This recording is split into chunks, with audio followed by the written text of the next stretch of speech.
Hey folks, Sam Green here. Welcome back. Today I'm going to do a painting, fairly large painting, roughly 24 by 36. I'm going to use Arches oil paper, but the only reference I'm going to use is this little sketch here that I did. Pretty small, just a few colors. There's a few things about it I really like, and I want to see how I'll sort of interpret and retranslate them. So let's actually just dive right into this demo and see how it goes. All right, folks, as you can see, I've got my surface set up. I'm going to dive right into this. I've got my, I've got it sped up a little bit just to make it kind of as quick as possible while you can still see what's going on. If it was in real time, I think the video would just go on for a bit too long. I've got a piece of paper here. It's about 24 by 36, roughly, maybe a tad smaller. I'm using Arches oil paper here, which is really nice and nice for me in a pinch, because you can just kind of cut it to any size and immediately get going. You don't have to gesso it. You don't have to prepare the surface. I didn't have anything this size laying around the studio, so this was just something I quickly cut, and then I got to get started right away. I'm just painting on just a drawing board. You can see the rubber band there on the left. It's just sort of clipped in there really simply. And with this image, I'm laying in some darks to start, because so much of the sketch has these lights basically, and so I don't want to sort of just dive right into the lights just yet, because I want to make sure there are some subtle darks in there. So I laid in some darks, this sort of dark pink purple, and went back in then with the rag to kind of soak up the very kind of Gamsol soaked paint, very thinned out paint. And that's nice because it kind of absorbs into the paper. So it's not going to, it resists getting muddier when I then paint on top of it, which I kind of like. And so I'm using that to my advantage, having that sort of almost a watercolor technique happening there. And as you can see here, I'm still coming in with darks. I'm still playing with darks. I want that sort of, rose purple, on the left-hand side to be a dark. I want this. This is also a purple, but a little bit of green in there too, as you can see. But I'm, and that's obviously, a shade or two darker.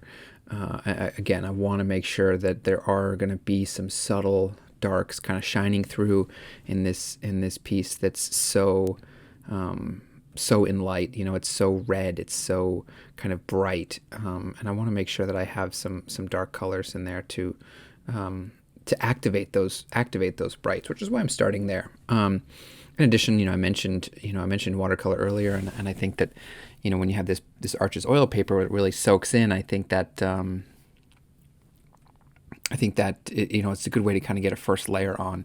You can that first layer soaks in, and you can paint on top of it pretty nicely without it getting too muddy or without it picking up the paint that's underneath it too much, which I think is really nice, and I think it's really a good way to work.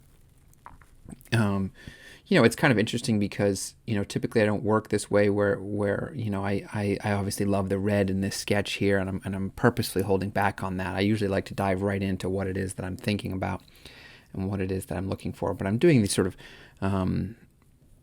preparatory steps, which I typically don't like to do, because I like to kind of dive into the meat of the painting. But one of the things I think that's very helpful is that when you're doing these sort of preparatory steps, and you have a really kind of, I think, good attitude with it all, where you're confident that things are going to get covered up, so you're not sticking too closely to anything. You're looser, you're more free.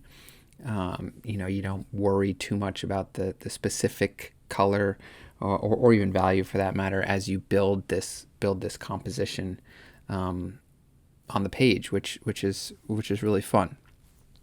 And so that's basically what I'm doing here. Obviously, still laying in some darks, and I went in there with a taping knife and started to add a few straight lines in there just to sort of begin to compose uh, parts of this painting. My hope in this painting that I'll have areas that are very, very kind of tight and sunlit and sharp, and then other areas that are kind of more looser and more just kind of degrees of light and color. I'm again being very, very quick here. I'm not worried too much about. I mean, I want it be. I'm not worried too much about this blue. I know that I'll probably end up changing it. That doesn't mean to say that I've sort of rushed through it and I don't care. I was mixing it and wanting to obviously hit it on that first go, but feeling pretty confident that I'm gonna kind of go back and forth with that and try and find the shade of blue that I think is really going to activate the light in this house here. This was actually a scene I had done this sketch from just a little house I'd seen. I was lucky enough to go to New Orleans, and the architecture is very different there than from where I am. So it really all interested me, and this was just like a little snapshot of a sketch and a memory that's barely there, basically. So I don't have a lot to work from in terms of my source material, and so that's kind of causing me to just kind of immerse myself in the painting and just kind of focus on the paint. At the same time, I've given myself sort of the window to sort of hit this in one go. So to do it very, very quickly, which I think is important to me. And as I was mentioning, I think it's I don't like leaving, waiting too long for the things you care about. So I really didn't want to linger too long without this sort of bright red coming in there. And I'm glad I didn't linger too long, because one of the things I immediately noticed when I put this down was that it was kind of too it was too orangey for me, for what I wanted. I wanted something a little more pinky, or something a little bit more in the family of the purple that I had already put down, and this red felt a little bit orangey to me, and so I knew that I was going to sort of immediately that I would fuss with that. But again, I'm sort of okay in welcoming the layers that were sort of already happening in this piece, and so I was being very loose and being very free. I think, as you can see, I've got like an extra large palette knife there, and I'm just kind of flattening out some areas, cleaning some areas up, literally just pushing the paint around, making sure the composition is as I want it. In which I'm feeling pretty excited about. I like sort of this. Kind of already you can sort of see this like vignette of light, and which I think is really, really important. And what I mean by that is like there's a focus, sort of in the close to the center of the painting, that is really has this sort of crisp light to it, that I really want to build on and capture, because I don't think I have that yet. As you'll see here, a lot of this is going to become about color for me. That I'm just going to be fussing with color and trying to find that light within the color. But then also I think it's important to play with mark a little bit. That this is a big piece, and so there's naturally just going to be a looseness in a piece that you do in an hour and 20 minutes or so, hour and 15 minutes. There's an inevitable looseness, I think, that comes from that. And so, right now I'm just sort of taking the taping knife and just kind of dancing around the canvas a little bit, and, trying to recompose, find some straight lines. I think that I can sort of anchor these sort of,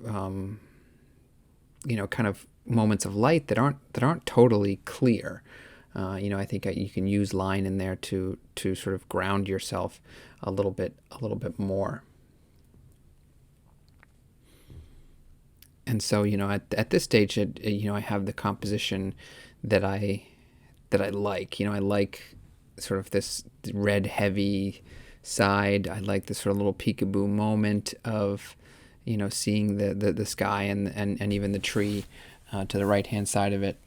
And so I'm kind of feeling all that. I think really what I'm needing or wanting to focus on now is really just that sensation that I want from this painting. And what I mean by that is sort of the feeling of the sunlight hitting the side of this building, and there's a shadow casting from somewhere, but you don't really know where. You get the sense that this is a three-dimensional object, but you never get really sort of release of exactly what is where. I mean, obviously there's a clear sense of ground and sky, but I think that there's not really a sense of exactly what this building looks like, which I think is okay. For me, that's so much about the way memory works, is that you have this, you have a sort of a general idea. You have this, I think the word I used before was vignette, this sort of vignette of an idea of what was there, and then just sort of using the imagination and then just like painterly logic to figure out where to move things and where to put things.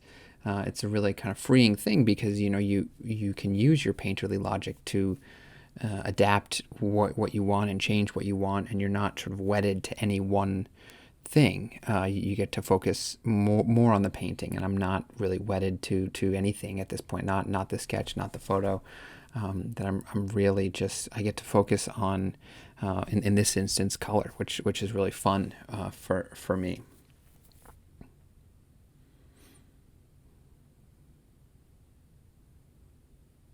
You saw just a moment ago, I changed the blue, which was a subtle change, but I think an important one. I wanted to kind of cool down that blue even more, and just sort of throws that red even more in front of us, even more to the front of the brain or of the eyes, and that's definitely something that I wanted. It also sort of I think married well with the green of the tree to the right hand side. So I think that there's despite the glare happening from my studio, I think that's the blue is working for what I want. The tool I'm using here is a brayer, which is just a printmaking tool, and as you can see, I'm coming in there with a it's much lighter red. It's a little pinker, a little less orange. And it's kind of creating this like soft focus, I think, in some areas, which I think is I like. I'm enjoying. I like what that soft focus. I think that's playing with paint in a really fun way. There's sort of more gradients happening and less. I like obviously the harsh paint stroke, but then there's other moments where the colors just sort of kind of blended together and smoothed together and kind of shifting, which I think is nice. That's something I really enjoy, and something I want to hang on to with this painting.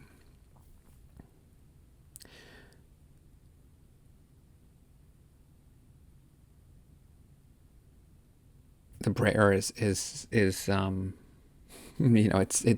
such not an exact tool, which I really like about it too, in that it picks up so much of what's underneath, and then it's also laying down at the same time, and it's kind of all mixing it together, and then laying it down as you roll it over, and then it creates a nice texture that you can smooth with your palette knife, or you can leave, which I think is a fun tool to use for that reason.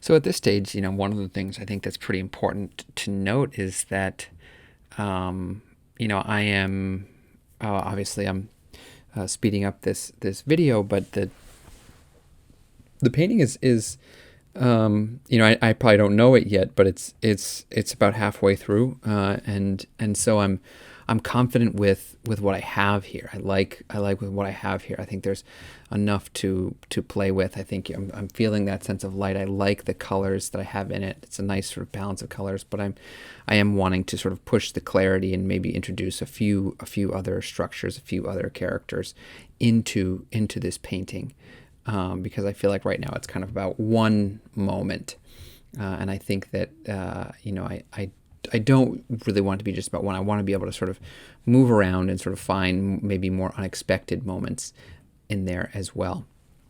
Right now, I'm coming in with just some. It's actually just some oil pastel that I had laying around. It was a bright pink, and that works well on the paper too, because you can kind of lay it down, and uh, it makes a nice mark with the tooth of the paper, and you can sort of you can just sort of draw and play around for a little while. It's almost also barely there. It's like a nice sort of sketching line to add into this, because you can see the mark, but it's not so dramatic, which I think is nice for what I'm wanting to do. Because again, what I'm wanting to do is sort of find these other moments, and as I search for those, because I don't know exactly what they are or what I want them to be. As I search for them, the oil pastel is nice because I get to sort of draw without a whole lot of risk involved. I just sort of get to play around with that pastel, and it's easy to sort of cover up or correct or just leave as kind of a sketch on top of this painting. Um, the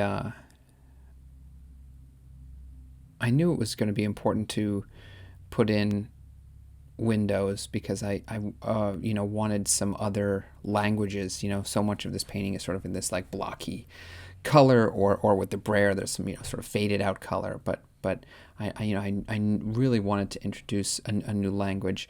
And one of the things that happens with when you're working from just a sketch, and not there's no photo involved, as you can see here, that immediately I noticed that these windows were too big for what I wanted. They were really taking away from sort of the bright pink side of the house. So it was just sort of all window, and so I knew that I wanted to shrink those down right away. And that's just that's sort of not me looking at the sketch, not me looking at a photo. That's just sort of that's the painterly logic that I'm talking about, where I'm like, these shapes are too big for what I want to show.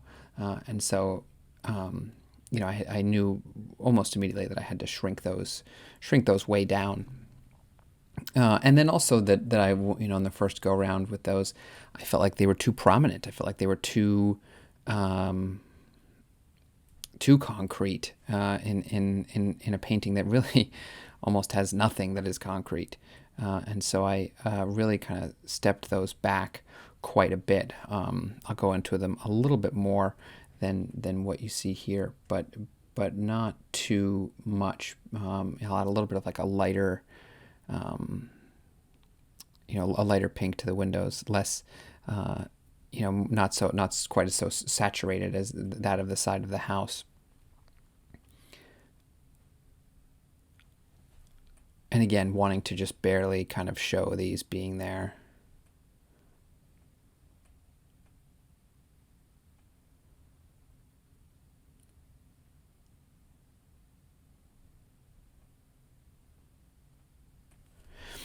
Which I like. I think they sort of turned out as I wanted them to, and but it creates an immediate problem, which is that there's this sort of focus now that I've sort of been mentioning, but it's too much of just a focus on there, and then it just kind of seems fuzzy everywhere else, or messy everywhere else, which is really not.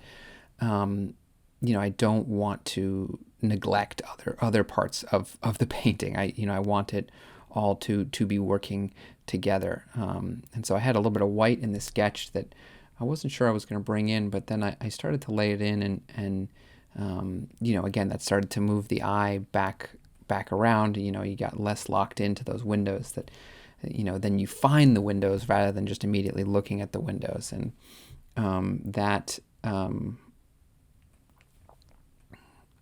that those were working for me. I knock them back a little bit with the palette knife because I don't want too. They were sort of all the same size and they all just looked like identical marks. And so I just kind of varied them a little bit so they seemed like different marks because again they were all the same size, length, and all that. So I knew I wanted to change that. And then I sort of started to feel like it was a necessary moment to kind of ground this whole structure, that there was this like wonderful like pink red that I was really enjoying. To me it felt like it needed to be sitting down a little bit more, kind of sitting on the bottom edge of the paper, and so I added some of the bushes or trees or whatever at the bottom here to sort of help hold that up a little bit, which I think really helped. So that again, it wasn't just kind of it sort of acknowledged the edges of the paper a little bit more, which I really like. I added some variation in there. I'm keeping the colors in this painting pretty limited. I've got a few greens, some purples, and the pink, and there's that sort of blue white in there too. But what I liked about this sketch was that it didn't really have too many colors in it, so I didn't want to suddenly introduce a ton of new ones. I liked that each individual color had a lot of variations to it, but I didn't want to start adding too many more. And yeah, so I think I'm finding the problems and addressing them. Like I said, finding that bottom edge, really kind of being clear about that bottom edge. Using the bushes and the trees to kind of hold up that house, adding the light lines to kind of pull our attention away from the windows a little bit, so that we find the windows, but we don't just go straight to the windows and that's just where we stay.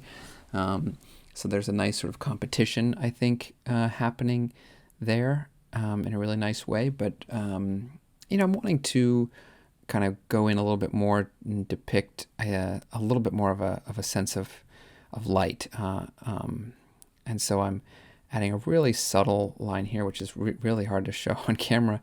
But I'm basically just taking a half a shade of this purple, adding it underneath the porch or the awning there, and then coming in with a really kind of fresh, clean palette knife pink to find a little bit more contrast there and really kind of find the light.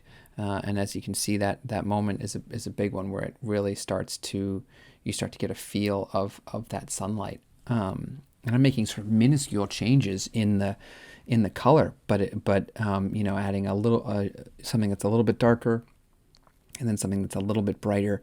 You can really start to push and pull the contrast to where you want it to be, and that you can already sort of see that that's starting to work a lot better.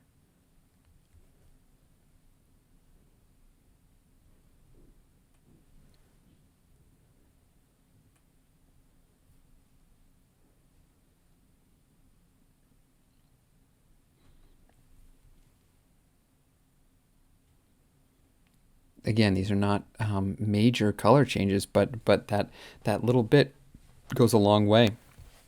And so I know that I like this glow, I like this pink, I like what's happening, but it's important not to overuse it, and I really mean that sincerely, is that I don't want this to sort of be overstated, and so I do sort of pull back a little bit there, just to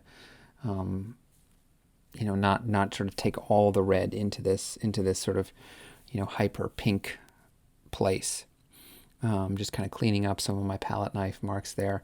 It is a lot of palette knife. Part of that is speed. I can see that it's kind of going quickly, so I'm not really worried about sort of there is a sort of looseness, a messiness to it all that I'm not ashamed of. I'm kind of just welcoming into what's happening.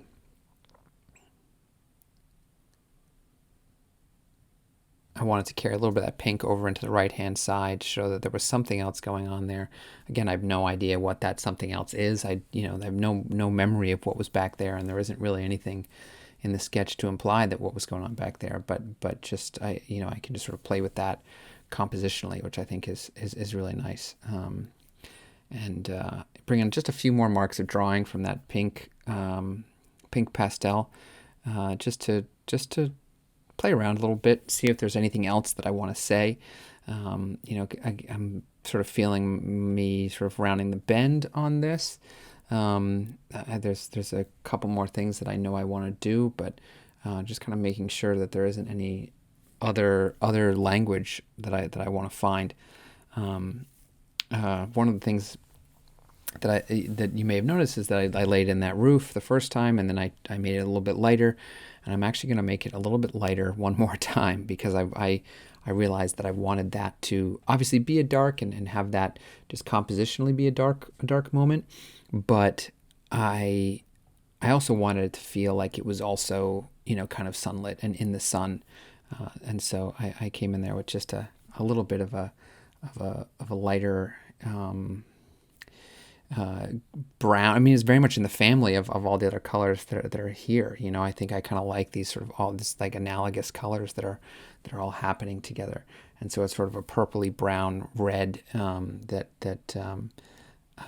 want to sort of all sort of bleed together a little bit and kind of work together really nicely. And I also use that opportunity to shrink the roof, just by an inch or so.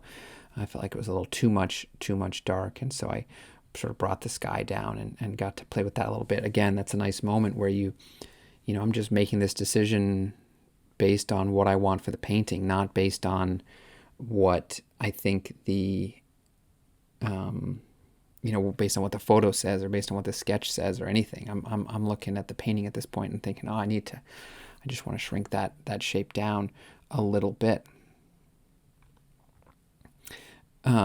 That's my wife was outside the window asking me questions there, so that was my little dance there. And from here, that is the finished piece. And again, it's about 24 inches by 36 inches, so pretty large. Arches oil paper. I had some really good fun with this, and I'm excited about some of the decisions that happened within this piece. Truth be told, I may go back into it after it dries. I think that's I'll sort of let it sit in the studio and see how I feel about it come tomorrow or the next day. But I think for today, this piece is complete. So thanks so much for watching, and I hope you enjoyed the demo.